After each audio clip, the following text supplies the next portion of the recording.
Hey, what up, though? Hey, real quick, I want to share something with y'all. It's kind of a little touching story. Somebody shared with me yesterday. Me and one of my coworkers, Heather.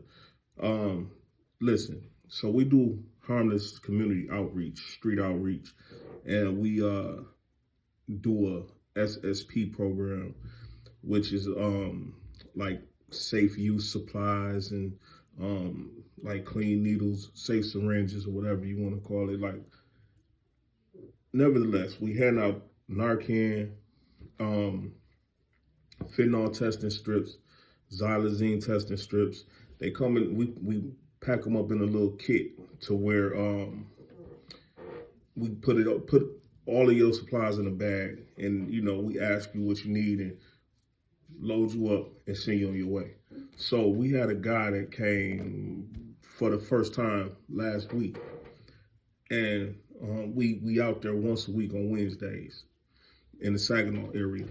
Uh, and he came and got a bag with some stuff in it, and so he came back yesterday, and he was like, "Man, y'all lifesavers." He was like, "Man, I tested that dope, and it had fentanyl in it, and it has xylazine in it." And we asked him what was it that he was about to use, and it was crack. So they had put crack, xylazine, and all of that stuff. I mean, fentanyl and xylazine and all of that stuff inside of the crack when they cooked it up. So he made a conscious decision not to smoke it, not to use it, and three or four other guys around him that was about to use with him, they decided to use anyway. And he didn't.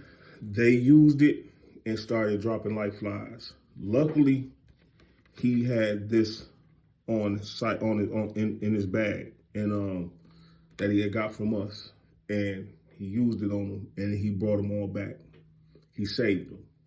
So just imagine if he would have ended up using that product, and he would have passed out too. All of them wouldn't probably even be here right now today.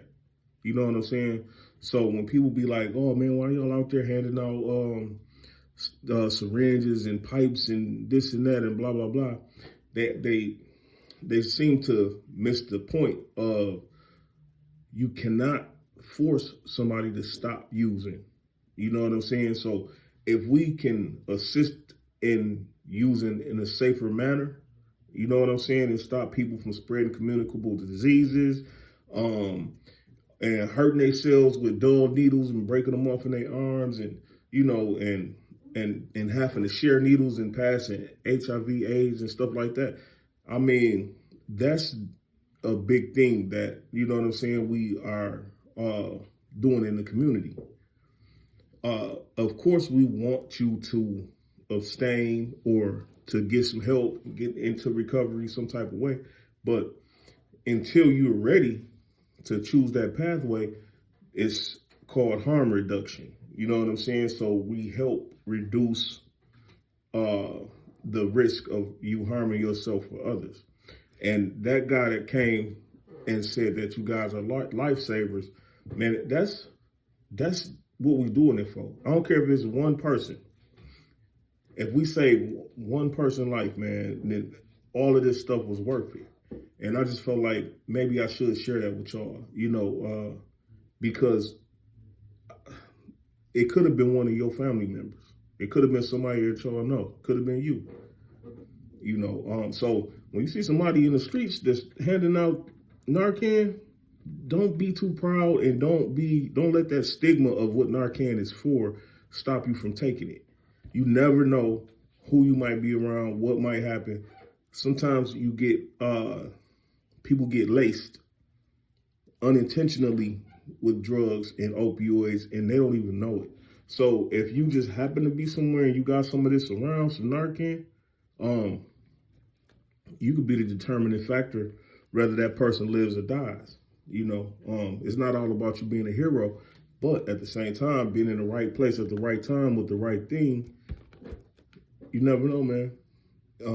So I just wanted to share that, man, and just let y'all know the ones that that come and y'all know who I'm talking about, y'all, the participants that come out on Wednesdays where we at doing Harmless. Don't stop coming. Tell your friends. You know what I'm saying? Continue to utilize us because that's what we're here for. You know what I'm saying? So, one love. Deuces.